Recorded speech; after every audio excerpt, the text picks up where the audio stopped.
Gold trusted gold buyers. మీరు తాకట్టు పెట్టిన బంగారాన్ని విడిపించి ఈ రోజు ఉన్న మార్కెట్ ధరకు కొనబడును.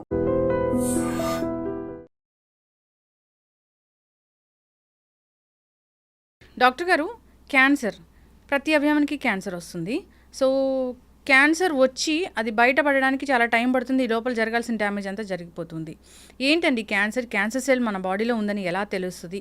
క్యాన్సర్ వచ్చే ముందు ఏదైనా లక్షణాలు కనిపిస్తాయా? ఎందుకు ఈ క్యాన్సర్ అనేది ఇంతలా పెరిగిపోయింది? క్యాన్సర్ పెరగడానికి ప్రధాన కారణం ఏంటంటే మన జీవన విధానం మారిపోయింది ఒకప్పటికి ఇప్పటికి. సో మన ఆహారపు అలవాట్లు కానీ, మన చుట్టూ ఉన్న ఎన్విరాన్మెంట్ కానీ ఇవన్నీ మారిపోయాయి. సో సిటీ డెవలప్మెంట్ వల్ల మన ఇండ్లు కంపెనీల చుట్టూ ఇండ్లు పెరిగాయి. ఓకే, సెల్ ఫోన్ టవర్స్ మన ఇంటిపైకి వచ్చాయి. ఒబేసిటీ, లేజినెస్ అనేవి ఇంట్లోకి వచ్చాయి. తర్వాత స్లోగా కల్తీ ఆహారం అనేది మన బాడీలోకి ఒంట్లోకి వస్తున్నాయి. సో ఇవన్నీ నేను చెప్పిన 4 ప్రధాన కారణాలు క్యాన్సర్ అనేది పెరగడానికి.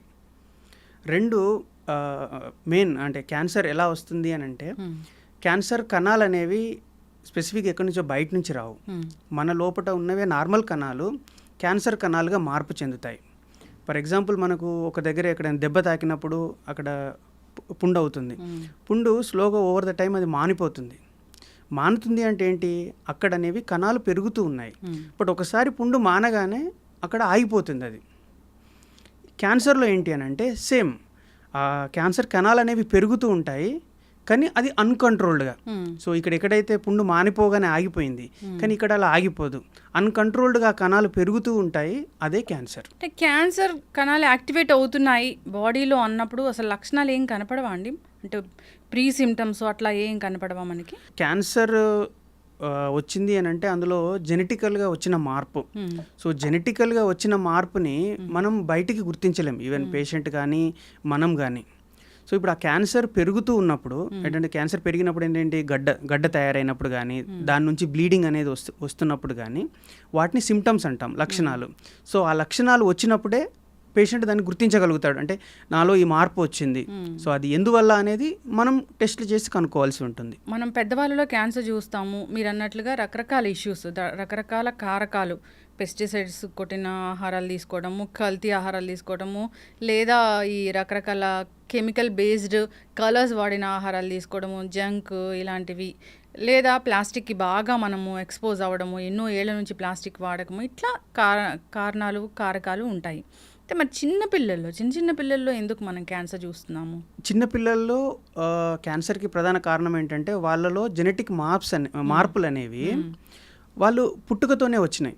అంటే ఆ బేబీ యొక్క పిండం తయారవుతున్నప్పుడు సో ఆ మదర్ ఎక్స్పోజ్ అవ్వడం, రేడియేషన్కి ఎక్స్పోజ్ అవ్వడం కానీ, సో ఎనీ అదర్ కారణాల వల్ల జెనెటికల్గా మార్పులు అవుతాయి. సో దానివల్ల ఈ క్యాన్సర్ పుడుతుంది. ఓకే. సో వాళ్ళలో అంటే చిన్నపిల్లల్లో మెయిన్గా ఈ క్యాన్సర్ కాలకరం వాళ్ళు ఎక్స్పోజ్ అవ్వలేదు. సో దానికి కారణం ఏంటంటే వాళ్ళు పుట్టుకతోనే జెనెటికల్గా మార్పులు వచ్చేసాయి అనమాట. పుట్టుకతోనే అన్నప్పుడు అంటే 4 fathers ఎవరికైనా ఉంటే అలా క్యాన్సర్ అనేది వస్తుందా? అందులో అవి 2 రకాలు మళ్ళీ. సో ఒకవేళ 4 fatherలో ఇప్పుడు ఆ జెనెటికల్ మ్యూటేషన్ అయితే ఏదైతే ఉందో అది ఫ్యామిలీలో రన్ అవుతూ ఉంటుంది. సో అట్లా రావచ్చు. లేదు అనుకో, ఇది ఈ బేబీ పిండం తయారైనప్పుడే సో అందులో కొన్ని ఏమన్నా ఫ్యాక్టర్స్కి ఎక్స్పోజ్ అయినప్పుడు అందులో కొత్తగా మ్యూటేషన్ తయారవచ్చు. అంటే ఆ మ్యూటేషన్ ఫ్యామిలీలో అయినా రన్ అవ్వచ్చు, ఆ మ్యూటేషన్ అనేది కొత్తగా స్టార్ట్ అవ్వచ్చు. చిన్నపిల్లల్లో క్యాన్సర్ గురించి మాట్లాడితే, సో వాళ్ళలో క్యాన్సర్ ఉంది అనేది ఏదైనా టెస్టుల ద్వారా, రకరకాల టెస్టులు అనేవి మరి పుట్టగానే చేస్తూ ఉంటారు, దానిలో ఏం తెలియదా? అప్పుడు బేసిక్గా పిల్లలు పుట్టినప్పుడు మనం చేసే టెస్టులు క్యాన్సర్కి ఏం చేయం. అంటే వాళ్ళలో కంజెనిటల్గా ఏమన్నా లోపాలు వచ్చాయా అనేది తెలుసుకోవడానికే చేస్తాము. బట్ చిన్నపిల్లల్లో వచ్చే క్యాన్సర్లు కొన్ని ఉన్నాయి. సో అవి మనకు స్పెసిఫిక్గా తెలుసు. సో వాళ్ళకి ఏమైనా వాళ్ళకి ఏమైనా కంప్లైంట్స్ వచ్చినప్పుడు వాటి కోసం స్పెషల్గా స్క్రీన్ చేస్తాం. అంతేకాని అంటే వాళ్ళలో అంటే ఏం తెలియదు మనకి. జెనెటికల్గా ఉందన్నప్పుడు ఇంకేదైనా ఒక టెస్ట్ ఉంది, దాని ద్వారా వీళ్ళకి వచ్చే అవకాశం ఉందని ఏమైనా తెలుసుకోవచ్చా? ఫ్యామిలీలో క్యాన్సర్ ఉంది, అది ఏ జెనెటిక్ ప్రాబ్లం వల్ల వచ్చిందో తెలిస్తే సో ఆ జెనెటిక్ మ్యూటేషన్ అనేది ఈ జనరేషన్ వాళ్ళలో ఉందా లేదా అని చెక్ చేసుకోవచ్చు. ఒకవేళ ఉంది అని అంటే దానికి కావాల్సిన అది మనం చేసుకోవచ్చు ముందే. ఇది చిన్న వాళ్ళలో ఎలాంటి క్యాన్సర్ అనేది మనం ఎక్కువగా చూస్తూ ఉన్నాము? వాళ్ళకి నార్మల్గా బ్లడ్ క్యాన్సర్స్ చాలా ఎక్కువ చిన్నపిల్లల్లో. సో అది కాకుండా నెఫ్రోబ్లాస్టోమా, న్యూరోబ్లాస్టోమా అని కడుపులో వాళ్ళకి గడ్డలు అవ్వడం, సో ఇవి మెయిన్గా మనం చూసేవి. వాళ్ళకి క్యాన్సర్ అనేది డెవలప్ అవుతుంది అన్నప్పుడు ఎలాంటి లక్షణాలు కనిపిస్తాయి? నార్మల్గా నెఫ్రోబ్లాస్టోమా, న్యూరోబ్లాస్టోమా అనేవి కడుపులో గడ్డలు ఉంటాయి. సో బేబీకి ఎటువంటి కంప్లైంట్స్ ఉండవు. మదర్ నార్మల్గా స్నానం చేయించినప్పుడు అంటే ఇట్లా కడుపులో ఒక గడ్డ తగలడం కానీ మెయిన్గా అటువంటి కంప్లైంట్స్తోనే వస్తారు. మోస్ట్ కామన్ ఏంటి అంటే బ్లడ్ క్యాన్సర్స్. బ్లడ్ క్యాన్సర్స్లో ఏంటంటే అంటే రక్త కణాలు బాగా పెరగడం కానీ లేదంటే మొత్తం పడిపోవడం కానీ ఈ 2 రకాలుగా జరుగుతుంది. సో ఆ రక్త కణాలు చేసే వర్క్ అనేది ఎఫిషియన్సీ పోతుంది అలా ఉన్నప్పుడు. సో వాళ్ళకి ఊరికి బ్రష్ చేసినప్పుడు బ్లీడింగ్ అవ్వడం కానీ, నాజల్ నుంచి బ్లీడింగ్ అవ్వడం కానీ, లేకపోతే ఊరికే ఫీవర్స్ రావడం. సో ఎవ్రీ మంత్లీ 2-3 టైమ్స్ ఊరికే ఫీవర్ రావడం కానీ అట్లా జరుగుతుంది. అలాంటి ఏదైనా కొంచెం అబ్నార్మల్ సిమ్టమ్స్ కనిపిస్తే వెంటనే డాక్టర్ని సంప్రదించడం మంచిది. సో మదర్స్ నార్మల్గా మెయిన్గా వాళ్ళు మదర్సే గుర్తుపడతారు. వాళ్ళు స్నానం చేస్తున్నప్పుడు కడుపులో ఏదైనా గడ్డలాగా తగిలింది అని అంటే ఇమీడియట్గా తీసుకురావడం మంచిది. 2 ఇటువంటి బ్లీడింగ్ కంప్లైంట్స్ ఏమైనా ఉన్నప్పుడు సో ఇమీడియట్గా డాక్టర్ని కన్సల్ట్ చేస్తే బెటర్. ఇక పెద్దవాళ్ళలో క్యాన్సర్కి వస్తే సో ప్రధానంగా ఎటువంటి క్యాన్సర్స్ అనేవి మనం చూస్తూ ఉన్నాం ఇండియాలో. సో ఎందుకు, ఏ ఫ్యాక్టర్ వల్ల ఇవి వస్తూ ఉన్నాయి? అడల్ట్స్లో కనుక చూస్తే ఫీమేల్స్లో బ్రెస్ట్ క్యాన్సర్ అనేది మోస్ట్ కామన్. సో అది వరల్డ్ వైడ్గా కానీ ఇండియాలో కానీ బ్రెస్ట్ క్యాన్సర్ అనేది మోస్ట్ కామన్గా ఉంది. అదే మేల్స్ పేషెంట్స్లో చూస్తే ఓరల్ క్యాన్సర్స్ మోస్ట్ కామన్, దాని తర్వాత లంగ్ క్యాన్సర్స్. ఓరల్ క్యాన్సర్స్ కానీ లంగ్ క్యాన్సర్స్ కానీ మెయిన్ రీజన్ టొబాకో. సో ఒకటి టొబాకో, 2 ఎన్విరాన్మెంటల్ పొల్యూషన్ వల్ల లంగ్ క్యాన్సర్స్ ఇవి. సో ఇవి 2 మెయిన్ కామన్. ఎన్విరాన్మెంటల్ పొల్యూషన్ అంటే ఎక్కువగా పొల్యూషన్లో ఎక్స్పోజ్ అవ్వడము అట్లాగా, లేదంటే ఏదైనా పర్టికులర్గా దానికి ఎక్స్పోజ్ అవుతే వస్తుందా? లేదు, అంటే ఇప్పుడు కొన్ని కంపెనీల నుంచి కానీ ఫ్యాక్టరీస్ నుంచి రిలీజ్ అయ్యే గ్యాసెస్ ఉంటాయి. సో వాటన్నిటిలో ఇవి హెవీ మెటల్స్ అని ఉంటాయి, ఆర్సెనిక్ కానీ మెర్క్యూరీ కానీ. సో ఇవన్నీ మనం ఇన్హేల్ చేసినప్పుడు. సో రెండో రీజన్ మెయిన్లీ ప్యాసివ్ స్మోకింగ్, వినుంటారు మీరు. సో ఎవరైతే స్మోకర్స్ ఉంటారో వాళ్ళు స్మోక్ చేసి గాలిని బయటకు వదులుతారు కదా. సో దాని సరౌండింగ్ పీపుల్ దాన్ని ఇన్హేల్ చేస్తారు. So that is called passive smoking. So second hand smoke. దానివల్ల సో ఈ హెవీ మెటల్స్ అనేవి మన బాడీలోకి వెళ్ళిపోతాయి. సో అవి ఈ జెనెటికల్గా మార్పులను తెచ్చి క్యాన్సర్ని కాజ్ చేయడం జరుగుతుంది. ఓరల్ క్యాన్సర్ కానీ ఈ లంగ్ క్యాన్సర్ కానీ వస్తున్నప్పుడు మన శరీరంలో తయారవుతుంది అన్నప్పుడు ఎలాంటి లక్షణాలు కనిపిస్తాయండి? ఓరల్ క్యాన్సర్స్ మెయిన్గా వాళ్ళకి ఏంటంటే అల్సర్స్ తయారవుతాయి. అంటే ఇనిషియల్గా ఫస్ట్ వైట్ ప్యాచెస్ తయారవుతాయి. వైట్ ప్యాచెస్ నుంచి అల్సర్లు తయారై ఆ అల్సర్ నుంచి ఊరికే జస్ట్ బ్రష్ చేసినప్పుడు కానీ ఊరికే టచ్ చేస్తేనే బ్లీడింగ్ అవ్వడం జరుగుతుంది. లేకపోతే టంగ్ క్యాన్సర్ ఉందనుకోండి, టంగ్ పైన అల్సర్ రావడం, లేదంటే టంగ్ లోపట గడ్డలాగా వాళ్ళకి తెలియడం. సో ఇలా జరుగుతుంది ఓరల్ క్యాన్సర్స్కి. బట్ లంగ్ క్యాన్సర్ ఏంటంటే దాని బ్యాడ్ లక్, లంగ్ అనేది చెస్ట్ క్యావిటీ లోపట ఉంటుంది. సో అది లేట్ స్టేజ్ వరకు మనకు తెలియదు. సో అది లేట్ స్టేజ్లో వాళ్ళు దగ్గినప్పుడు రక్తం పడడం కానీ, లేకపోతే అది ఈ చెస్ట్ వాల్ ఆ క్యావిటీకి ఇన్ఫిల్ట్రేట్ అయినప్పుడు సివియర్గా పెయిన్ రావడం. సో ఈ కంప్లైంట్స్తోని. But lung cancers most of the cancers ఏంటంటే 3rd స్టేజ్ 4th స్టేజ్లోనే ప్రజెంట్ అవుతాయి. ఓరల్ క్యాన్సర్ అంటే బయటికి కనబడేది కాబట్టి వాళ్ళకి అల్సర్ ఉన్నా తెలిసిపోతుంది, ఇమీడియట్గా వస్తారు, ఇప్పుడు అవేర్నెస్ పెరిగింది కాబట్టి. బట్ లంగ్ క్యాన్సర్ ఏం చేయలేం. క్యాన్సర్ అంటే ఒక ట్యూమర్ లాగా వస్తుంది అంటారు. ఇప్పుడు లంగ్స్లో కూడా ఒక ట్యూమర్ లాగా వస్తుందా? సో లంగ్స్ అనేవి నార్మల్గా స్పాంజ్ లాగా ఉంటాయి. సో దాంట్లో ట్యూమర్ వచ్చినప్పుడు దాంట్లో ఏంటంటే గడ్డలాగా తయారవుతుంది. బయటికి కనిపిస్తుందా? సో ఇప్పుడు మనకు చెస్ట్ వాల్ అనేది రిబ్స్ ఉన్నాయి, సరౌండింగ్ రిబ్స్ అంటాం. సో రిబ్స్ అనేది ఫిక్స్డ్ స్ట్రక్చర్. సో లోపట పెరిగినది అదేంటంటే బాక్స్ లోపట ఉన్నట్టు. సో అది మనకు బయటికి ఎలా తెలియదు, సో అందువల్ల మనం డిటెక్ట్ చేయలేము. ఎర్లీగా డిటెక్ట్ చేయడం అనేది కష్టం అవుతుంది. సో ఆ ఎర్లీగా డిటెక్ట్ చేయడానికే స్క్రీనింగ్ టెక్నిక్, లోడోస్ సిటీ స్కాన్ అని, లేకపోతే ఎక్స్రేలు చేయడం కానీ, ఆ స్క్రీన్ అందుకే చేస్తాం. ఇప్పుడు స్మోక్ చేసే అలవాటు చాలా ఉన్న వాళ్ళు ఇలాంటి స్క్రీనింగ్ చేయించుకుంటే ముందుగానే గుర్తించి దాన్ని ఎర్లీ స్టేజ్లోనే మనం తగ్గించుకోగలమా? ఎస్. సో అది గైడ్లైన్స్ కూడా ఉన్నాయి.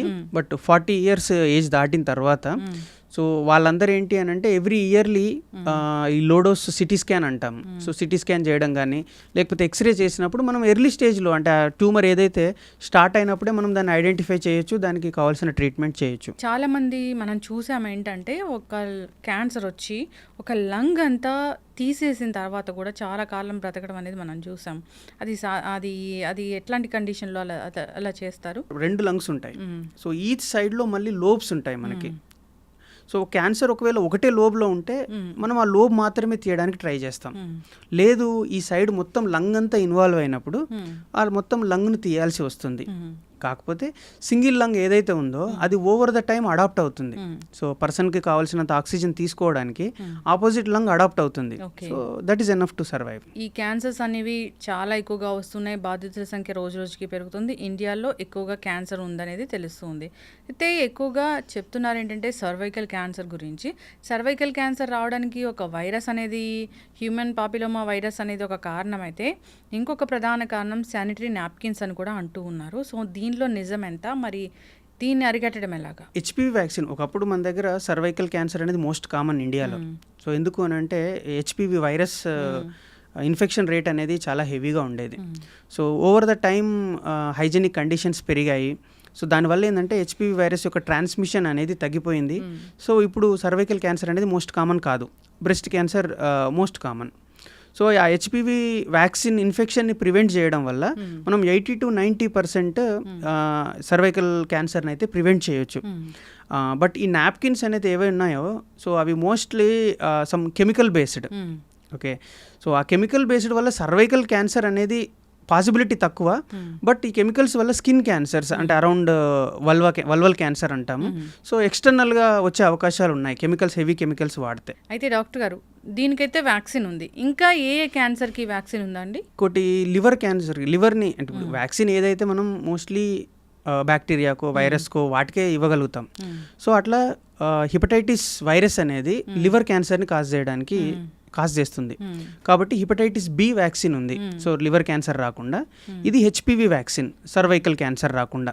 ఇప్పటికైతే ఈ 2 వ్యాక్సిన్లు అయితే ప్రివెంట్ చేయడానికి ఉన్నాయి. హెపటైటిస్ ఆల్సో డేంజరస్ వైరస్ అని అంటారు కదా, సో దానివల్ల ప్రాణాలు పోయే అవకాశం ఉందని కూడా చెప్తూ ఉంటారు. హిపటైటిస్లో 5 టైప్స్ ఉన్నాయి హిపటైటిస్లో. అందులో మెయిన్గా హిపటైటిస్ బి అండ్ సి అనేది బ్లడ్ ట్రాన్స్మిషన్ వల్ల, అంటే ఎయిడ్స్ లాగా ఒకరి నుంచి ఇంకొకరికి either sexual transmission or blood ద్వారా వస్తుంది. అవేంటి అని అంటే ఎప్పుడైతే అంటే సివియర్గా ఎఫెక్ట్ అయినప్పుడు సో కంప్లీట్గా లివర్ ఫెయిల్యూర్ వచ్చి చనిపోవడానికి ఛాన్స్ ఉంటుంది. బట్ రిమైనింగ్ వైరస్లు ఉన్నాయి కదా, హిపటైటిస్ ఏ, హిపటైటిస్ డి, ఈ, సో అవన్నీ అంత అంటే సీరియస్ అవ్వవు. బట్ లూజ్ మోషన్స్ అవ్వడము, సో జస్ట్ లివర్ ఫెయిల్యూర్ కొంతవరకు ఉండి మళ్ళీ సెటిల్ అవ్వడం అలా జరుగుతుంది. ఈ లివర్ క్యాన్సర్ అనేది ఈ వైరస్ వల్ల వస్తుంది, ఈ ట్రాన్స్మిషన్ వల్ల వస్తుందా? ఈ virus hepatitis B and C అనేవి సో బ్లడ్ ట్రాన్స్మిషన్ అవుతాయి, అంటే ఒకరి నుంచి ఒకరికి. ఆ వైరస్ అనేది మన బాడీలో లాంగ్ స్టాండింగ్ ఉన్నప్పుడు సో అది లివర్ క్యాన్సర్ని కాజ్ చేస్తుంది.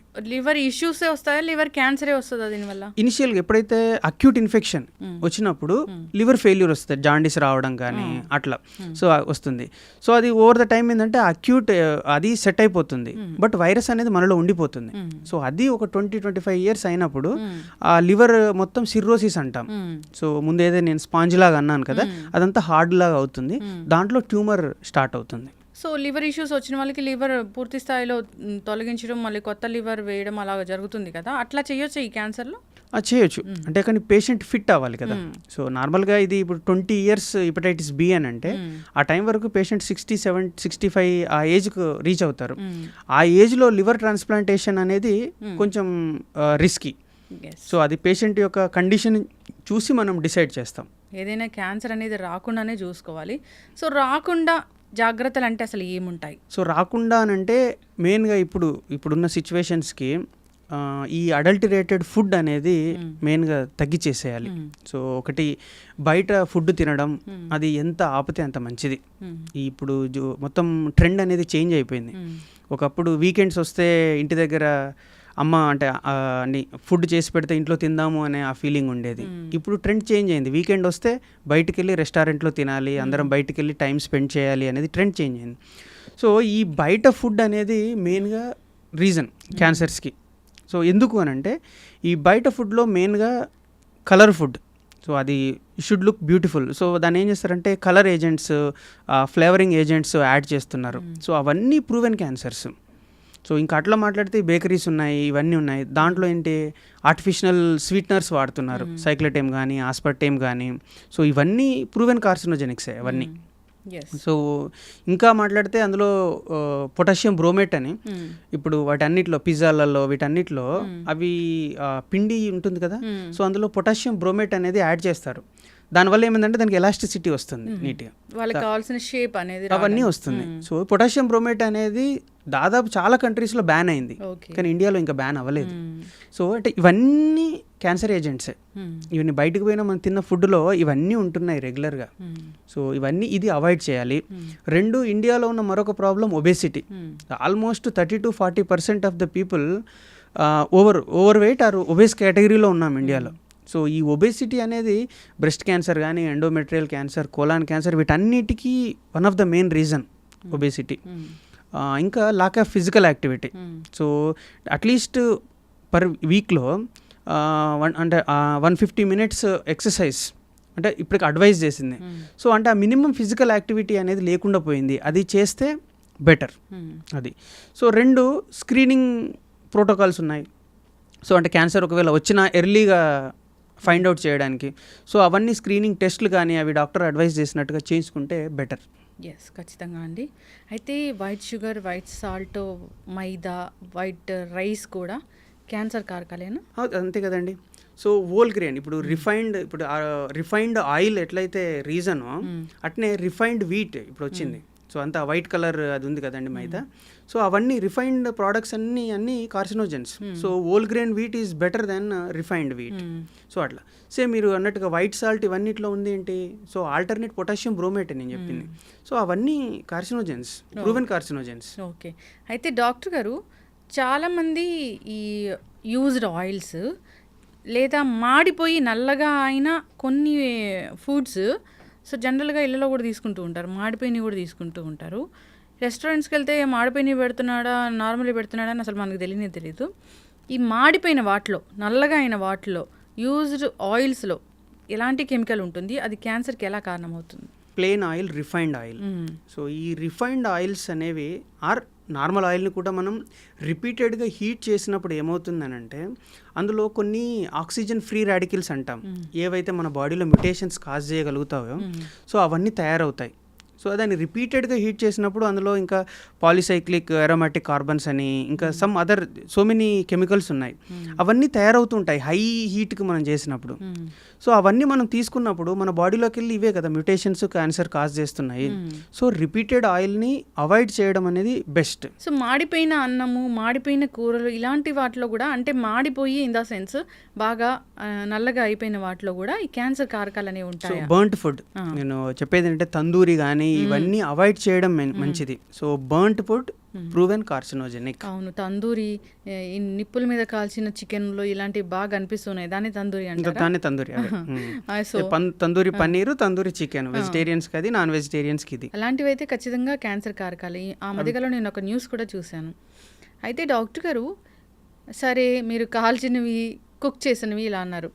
సో కేక్స్లో కూడా క్యాన్సర్ కారకాలు ఉన్నాయని ఈ బెంగళూరులో ఒక రీసెర్చ్ అనేది చెప్పిందని చెప్తున్నారు, అదేంటండి? ఇది సేమ్ ఇంతకుముందు ఎక్స్ప్లెయిన్ చేశాను కదండి. కేక్స్ 2 రకాలుగా క్యాన్సర్ కాజ్ చేయొచ్చు. ఒకటి హై షుగర్స్ వల్ల అది ఒబేసిటీకి దారితీస్తుంది. ఓకేనా, ఒబేసిటీ అనేది one of the main reason for all cancers. Second, ఈ కేక్స్ తయారు చేసినప్పుడు నేను చెప్పినట్టుగా ఆర్టిఫిషియల్ కలర్ ఏజెంట్స్ని యాడ్ చేయడం. సో ఇవన్నీ ప్రూవెన్. రెడ్ 40, yellow 5 ఇంకా ఉన్నాయి, చాలా కలర్ ఏజెంట్స్ ఉన్నాయి, ఇవన్నీ proven. Plus artificial sweeteners, so cyclamate అని ఉంది, ఇంకా ఆస్పర్టేమ్ ఉంది, సకారిన్ ఉంది. సో ఇవన్నీ ప్రూవెన్ కార్సినోజెన్స్. సో ఇవన్నీ కొన్ని కంట్రీస్లో క్యాన్సర్ అని చెప్పి ప్రూవ్ అయ్యి వీటిని బ్యాన్ చేయబడినాయి. సో అవి కాజ్ చేస్తున్నాయి. 2 నేను చెప్పినట్టు ఆ పిండి, కేక్లో పిండి ఎలాస్టిసిటీ కోసం పొటాషియం బ్రోమేట్ అని చెప్పాను, అది స్టిల్ ఇండియాలో వాడుతున్నారు అది. So that is a carcinogen agent. So ఇంట్లో పేస్ట్రీలు చేసుకోవడం కానీ ఇవన్నీ చేసుకుంటే చాలా మంచిది. సో వాటితో ఎక్కడ ప్రూవ్ అవ్వలేదు. మళ్ళీ ఇంట్లో అలాంటి మైదాలు వాడితే మళ్ళీ ఇంట్లో కూడా క్యాన్సర్ వస్తుంది, కానీ అట్లీస్ట్ రిస్క్ తగ్గుతుంది కదా. ఇంత యాడ్ చేసుకోం కదా మనం, ఫ్లేవర్ ఏజెంట్స్ కానీ ఇవన్నీ యాడ్ చేయం కదా ఇంటి దగ్గర. బట్ ప్రాబ్లం ఏంటంటే ఇంటి దగ్గర చేసే టైం ఎవరికి లేదు ఈ బిజీ లైఫ్లో. సో అవుట్ సైడ్ ఫుడ్డే అవుతుంది. అప్పుడు హాస్పిటల్స్కి టైం ఇవ్వాల్సి వస్తుంది, ఇంట్లో టైం కుక్ చేయడానికి ఇవ్వకపోతే. అయితే డాక్టర్ గారు, ప్లాస్టిక్ గురించి మనం చర్చించని రోజు అంటే లేదు, చర్చించిన డాక్టర్ అంటే లేరు. ప్లాస్టిక్ వల్ల క్యాన్సర్ వస్తుంది, ఇది అందరికీ తెలిసిన విషయమే. అంటే దానికి ప్లాస్టిక్లో మళ్ళీ దానికి వేరే ఇది థిన్ లేయర్ ఉన్న ప్లాస్టిక్ దీనివల్ల రాదు అట్లా అంటున్నారు, అట్లా ఏమైనా ఉంటుందండి? ప్లాస్టిక్ వాటర్ బాటిల్లో వాటర్ తాగినా క్యాన్సర్ వస్తుందా, లేదా ప్లాస్టిక్ కవర్స్, ప్లాస్టిక్ బాటిల్స్లో వేడి వేడి ఫుడ్స్ పెట్టి అవి తీసుకుంటే క్యాన్సర్ వస్తుందా? ప్లాస్టిక్స్ అనేవి అవి డీగ్రేడ్ అయినప్పుడు కానీ లేకపోతే ఇలా ఓవర్ హీట్కి ఎక్స్పోజ్ చేసినప్పుడు అందులో మైక్రో ప్లాస్టిక్స్ అసలు మనం కంటికి కనబడవు. సో మైక్రో ప్లాస్టిక్స్ అనేవి అందులో వాటర్లో కలిసిపోతాయి. అవి మళ్ళీ మనలోకి తీసుకున్నప్పుడు ఈ ప్లాస్టిక్స్కి కెపాసిటీ ఉంటుంది, మన జెనెటికల్గా మార్పులు తెచ్చే కెపాసిటీ ఉంటుంది రియాక్ట్ అయ్యి. సో దానివల్ల క్యాన్సర్స్ వచ్చే ఛాన్స్ ఉంటుంది. సో ఏవైతే అంటే సింగిల్ టైమ్ యూజబుల్ ప్లాస్టిక్స్ అవన్నీ ఉంటాయి. సో వాటిని రిపీటెడ్గా వాడకపోవడం మంచిది, ఎందుకంటే that is low quality plastic.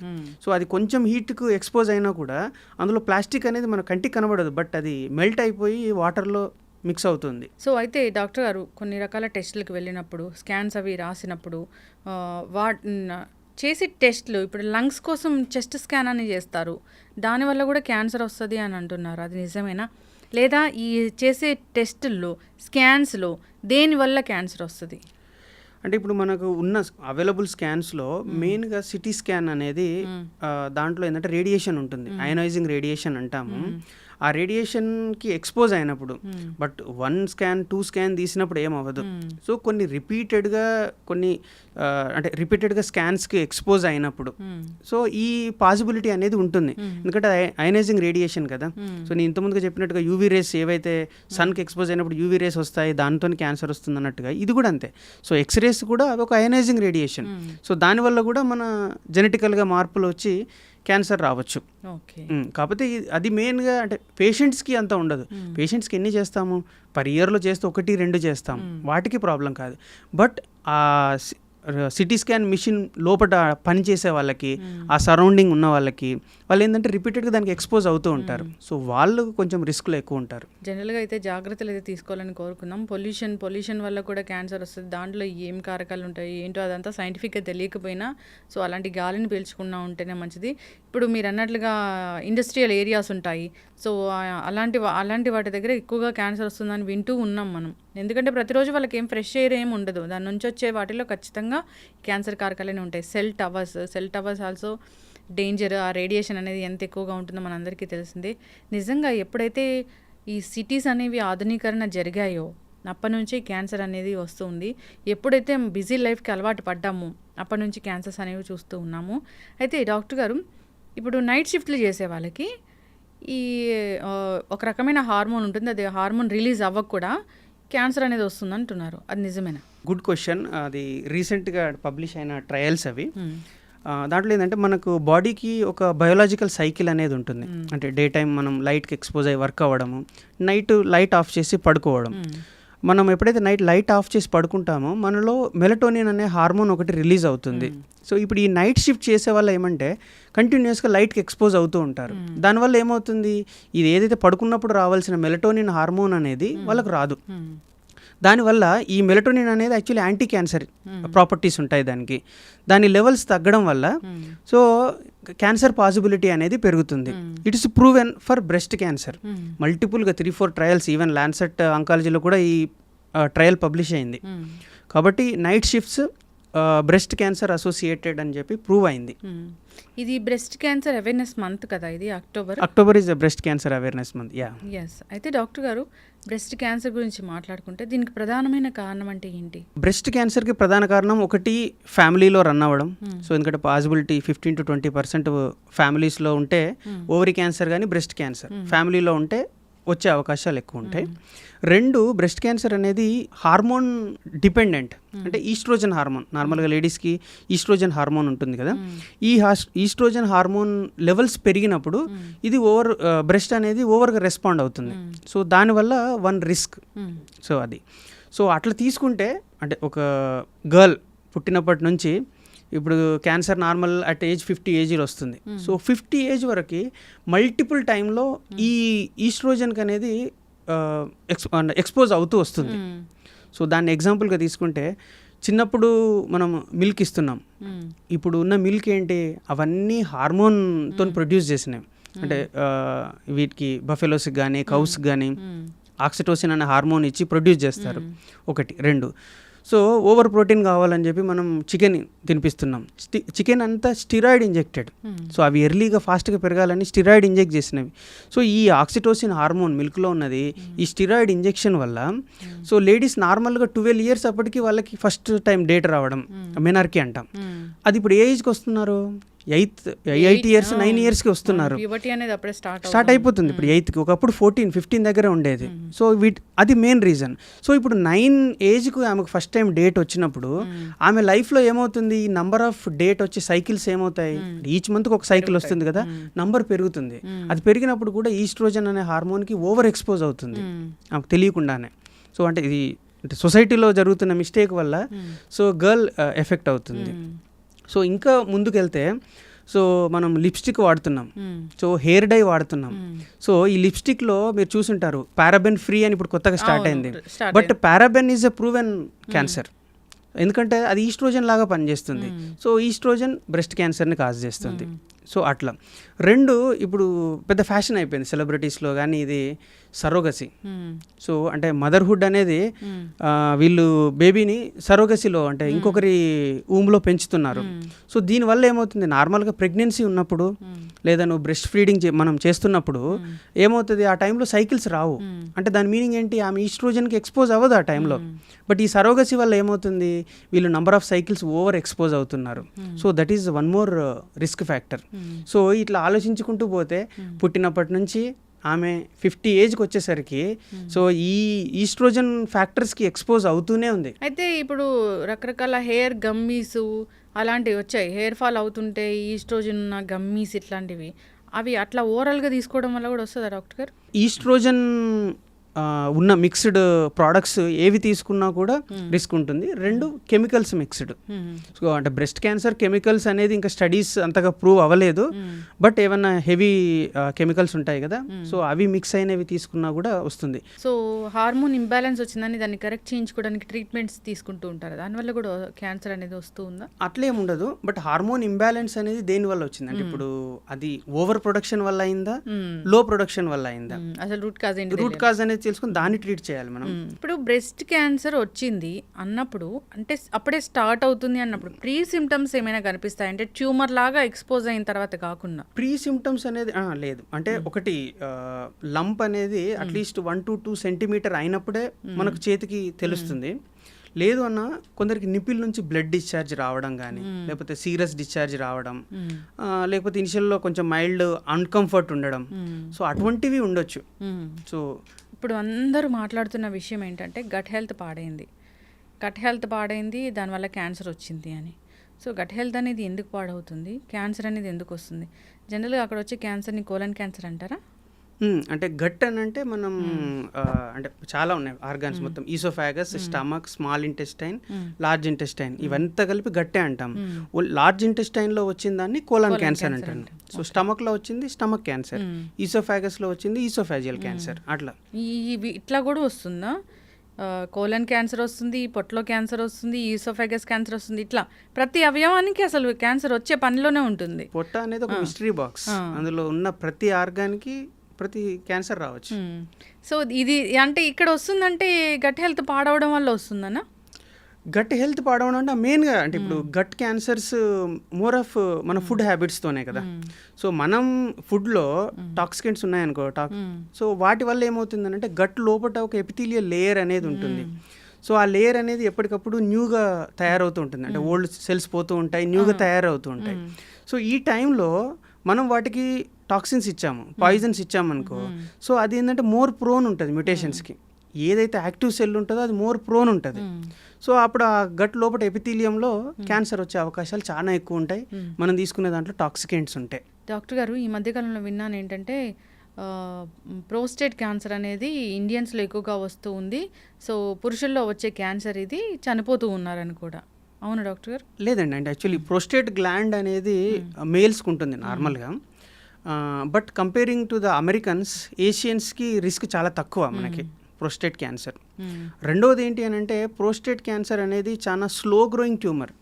Prostate cancer వచ్చిన తర్వాత కూడా ఏం ట్రీట్మెంట్ లేకుండా 10-15 సంవత్సరాలు బతుకున్న వాళ్ళు ఉన్నారు. సో కాబట్టి ఇది అంత అగ్రెసివ్ ట్యూమర్ కాదు. సో దాంట్లో డెత్ రేట్ అనేది చాలా తక్కువ. ఈ ప్రోస్టేట్ గ్లాండ్కి క్యాన్సర్ వస్తే సో సర్జరీ అయినా మందులతో తగ్గించవచ్చా? లేదు, దానికి రేడియోథెరపీ అంటాము. అంటే డిపెండింగ్ ఆన్ పేషెంట్ ఏజ్. నార్మల్గా అది ఎప్పుడు 70-80లోనే వస్తుంది. సో బిలో 50లో చూడం యాక్చువల్లీ ప్రోస్టేట్ క్యాన్సర్ చాలా తక్కువ.